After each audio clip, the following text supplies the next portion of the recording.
We're draining the swamp of political correctness as Rose Unplugged continues.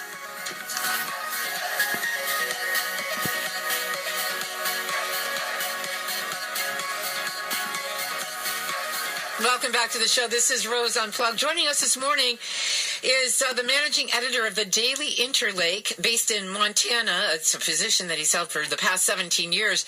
I don't know about you, but I have read what he's written for many years and always liked him a lot. Please welcome to the show, Frank Miele. Good morning, Frank. How are you? Good morning, Rose. I'm very well, thanks. Good. Yeah, I've always appreciated your insight and what you've had to say particularly about politics and so forth. So it's a pleasure to have you on the show this morning. I wanted to talk to you about your most recent. The title was "Monster Swamp versus Swamp Monster: A DC Allegory," and I think that you were spot on. I wanted to share with my audience the allegory that you did make, where you saw Trump more of the swamp monster in a very, very murky swamp in D.C. That's right. Well, it's like everyone else, I have a kind of a love-hate relationship with the monster. And Donald Trump, I kept trying to find some sort of analogy for Trump's effect on people, on the nation. And I kept coming back with different kinds of superheroes, the morally ambiguous ones, and the ones that you don't want to love, but you love anyway. and Trump has this power to get under people's skin, but at the same time, those of us who are conservatives know that we need him. Yes. And it's kind of unusual to have a superhero whose power is tweeting, but that seems to be appropriate.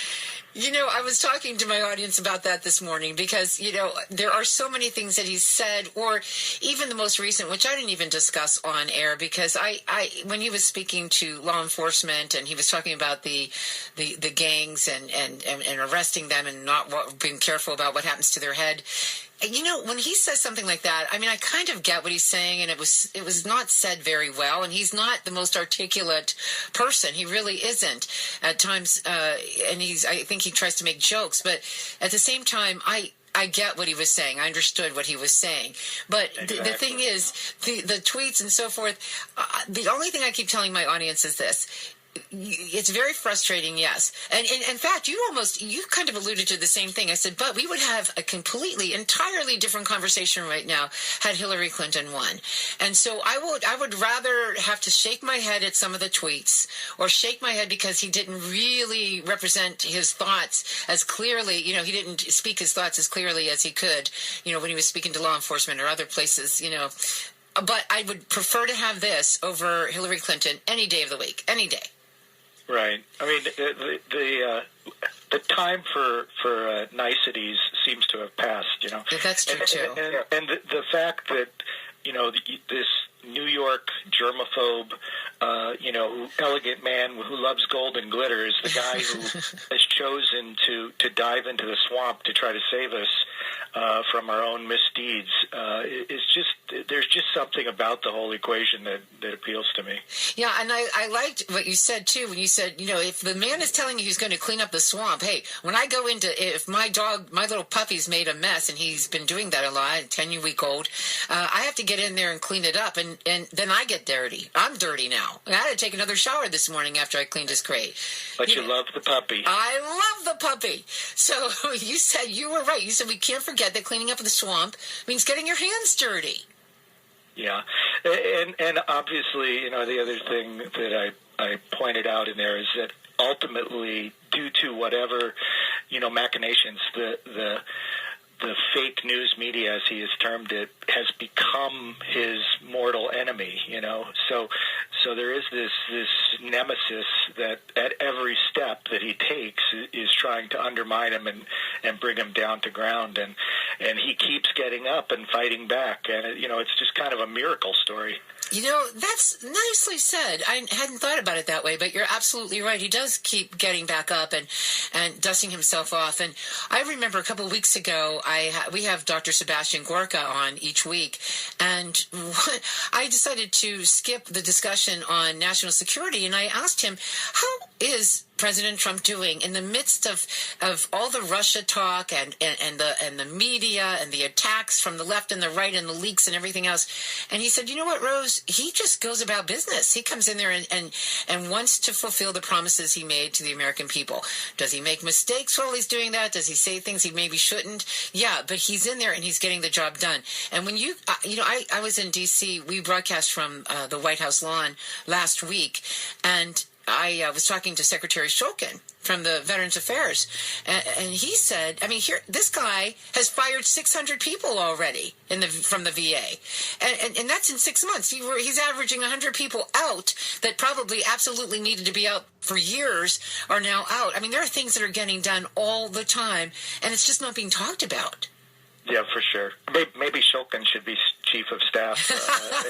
Yeah. There are definitely some people that need to be fired in the West Wing. Oh, my gosh. And that's another thing, too. So, you think about what's happening in the West Wing and all of the leaking, and there's no doubt, Frank, that those people have a personal agenda. Hey, I know what that is. I mean, I did, for years, I did a lot on Fox News and a little on CNN.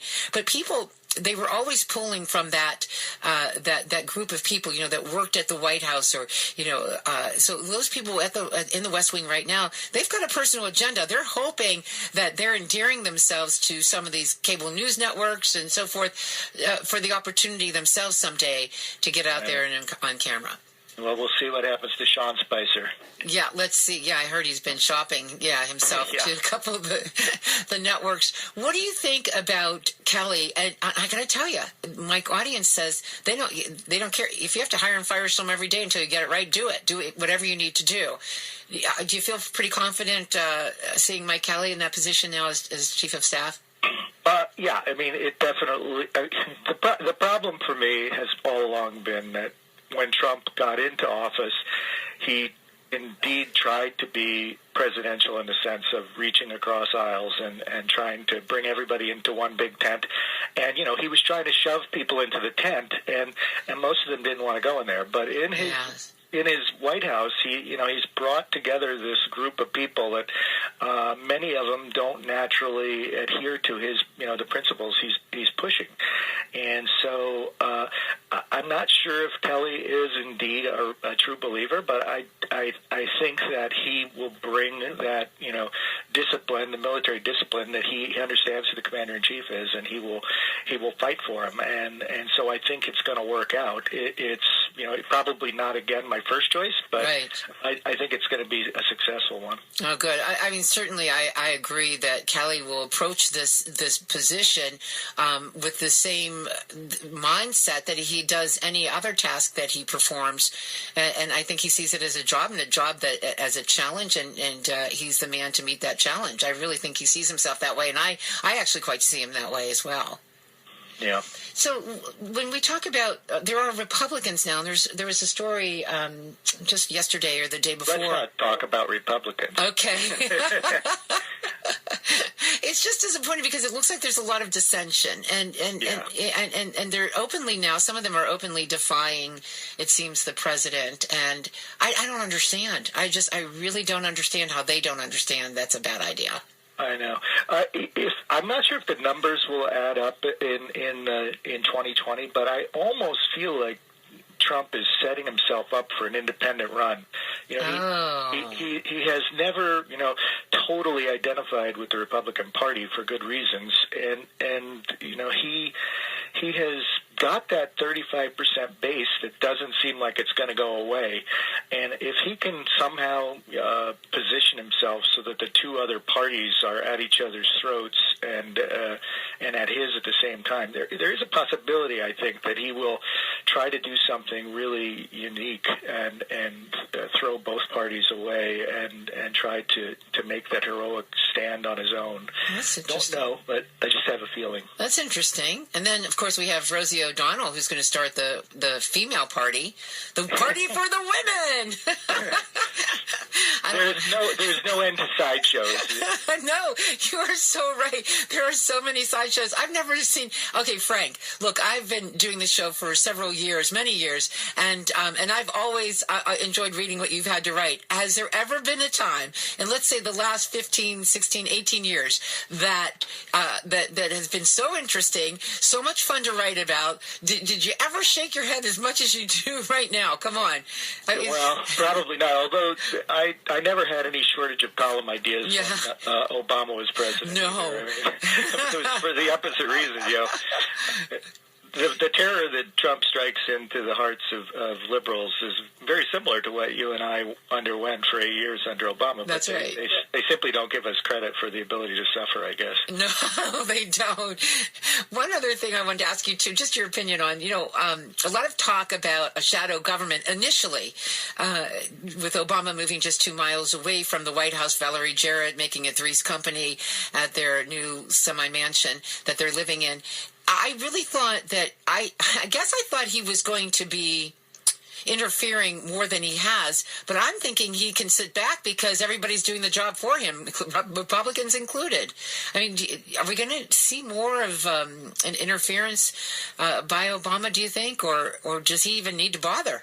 No, I think he is sitting very comfortably on the sidelines watching, what may be a massive pileup at the 50-yard line. And, with the Republicans and Democrats in Congress, joining sides against Trump, it's probably Obama's, dream right now. The thing about Trump, though, is that he always looks like he's down and he always comes back. And I have learned not to underestimate him. And from the beginning with his walk down the escalator. Yes. It was, he put his thumb in the eye of, the entire country's, political elites and said what he wanted to say. About that time, not too long afterwards, I was trying to find another comparison for Trump, and I came up with Ralph Waldo Emerson had written an essay about Napoleon Bonaparte called "A Man of the World," and I found really striking parallels between what Emerson told us about Napoleon, who was also a failed but really amazing leader who he was brought down by the people who opposed him. Right. Emerson said Bonaparte was the idol of common men because he had in transcendent degree the qualities and powers of common men. And I think that, that's the thing about Trump that's so remarkable is that he is this man of money and man of wealth and he travels in these high circles, but he actually understands what people at the level of the average person go through. And that I think that's what is going to hold him, steady. Well said, Frank. You know what? I'll look that up because that's, this audience that I have now joining us around the time that Trump came down the escalator, and then the months following, we began to see more and more Democrats listening to the show. And I was fascinated by that. And I would even ask them, look, because in this area, now we are syndicated, but we do broadcast out of Pittsburgh. So we're surrounded by, West Virginia, where we had a lot of coal miners who listened to the show. And of course, Pittsburgh, once itself, the great steel city. I was curious as to why it didn't bother them that this man who said, I'm really rich, was really rich, and they weren't. And yet when Romney was running, somehow they resented the fact that he was as rich as he was. But you nailed it. You nailed it right there with the Emerson nailed it. Or Emerson, but thank you for bringing that up. But you're right. I mean, that's exactly it. The common man does identify with him. And they give him a lot of leeway. They really do. Yeah. Here's another quote from Emerson. History is full, down to this day, of the imbecility of kings and governors. They are a class of persons much to be pitied, for they know not what they should do. But Napoleon understood his business. Here was a man who in each moment and emergency knew what to do next.